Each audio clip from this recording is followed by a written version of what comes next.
মতুয়াও को डरने की कोई जरूरत नहीं है। এতদিন কি করছিলেন? দুধ ভাত খাচ্ছিলেন, আর আজ নমশূদ্রদের নাম বাদ, মতুয়াদের নাম বাদ।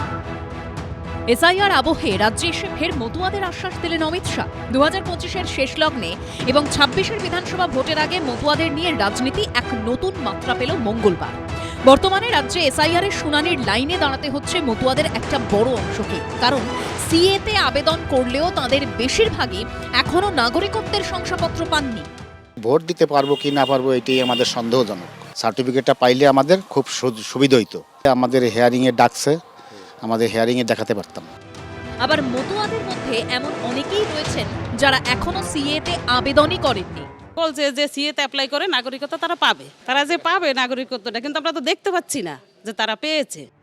কিন্তু শুনানির ডাক পৌঁছে গেছে সকলের কাছে। এই অবস্থায় 2026-এর বিধানসভা নির্বাচনে ভোট দিতে পারবেন কিনা এ নিয়ে আশঙ্কায় রয়েছেন মতুয়াদের একটা বড় অংশ।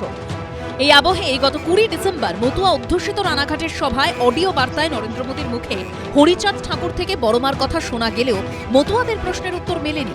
श्री हरिचांद ठाकुर ने हमें कर्म का मर्म दिखाया, श्री गुरुचांद ठाकुर ने कलम थमाई और बोरोमा ने अपना मातृत्व बरसाया।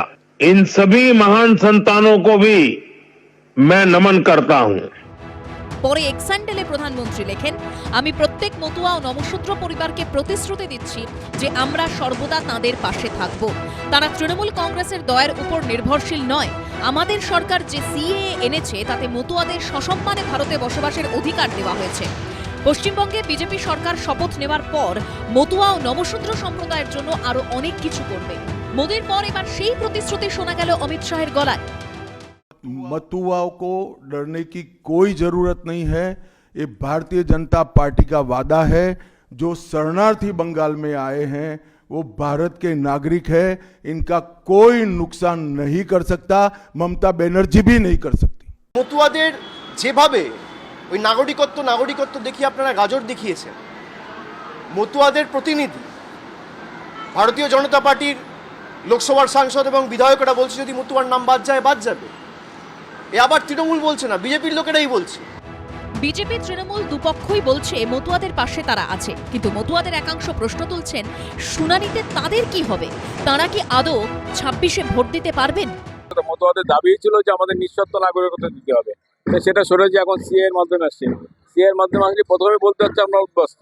আমরা এমনভাবে আতঙ্কে আছি যে মানুষ অনেকে এই আতঙ্কের জন্য হার্ট ফেল করে মারা যাচ্ছে। এর চাইতে আর কি আতঙ্ক হতে পারে আমাদের জানা নেই। এই অমিত শাহরাই বলেছে অনুপ্রবেশকারী। 2090-তে যখন আন্দোলন হয়েছিল, 90-তে গিয়ে ওরা একটা আইন পাস করে তারপরে বলো যে না ওরা সব শরণার্থী। তার আগে কি বলেছে? অনুপ্রবেশকারী। এদিন প্রধানমন্ত্রীর সঙ্গে দেখা করেন অধীর চৌধুরী। পরিযায়ী শ্রমিক থেকে মতুয়া ইস্যুতে প্রধানমন্ত্রীর সঙ্গে কথা বলেন তিনি। যেখানে প্রচুর পরিমাণ মতুয়া আছে, লক্ষ লক্ষ, তাদের এসআইআর এর নাম যাতে বাদ না যায় তার জন্য তারা অত্যন্ত চিন্তিত, শঙ্কিত। এটাও দেখবেন আপনারা। আমি গতকাল অমিত শাহকেও চিঠি দিয়েছি, এর আগেও চিঠি দিয়েছিলাম অমিত শাহকে, এর আগেও প্রধানমন্ত্রীকে আমি চিঠি দিয়েছি এইসব বিষয়ে। আমি আমার মতো করে, যেহেতু আমি একসময় এমপি ছিলাম, অন্তত মুখটা চেনে, নামটা জানে, আমি চেষ্টা করি আমাদের চিঠি দিয়ে দেখা করে, এটা আমার কর্তব্য। এদিন খসড়া তালিকায় বাদ যাওয়া এবং এসআইআর এর শুনানিতে ডাক পাওয়া মতুয়া, নমশূদ্র সহ অন্যান্যদের নিয়ে নদিয়ার নাকাশীপাড়া ব্লক অফিসে বিক্ষোভ দেখান পলাশীপাড়ার তৃণমূল বিধায়ক মানিক ভট্টাচার্য। দীপক ঘোষ, বিজেন্দ্র সিংহ ও সমীরণ পালের রিপোর্ট, এবিপি আনন্দ। এবিপি আনন্দ, এগিয়ে থাকে, এগিয়ে রাখে।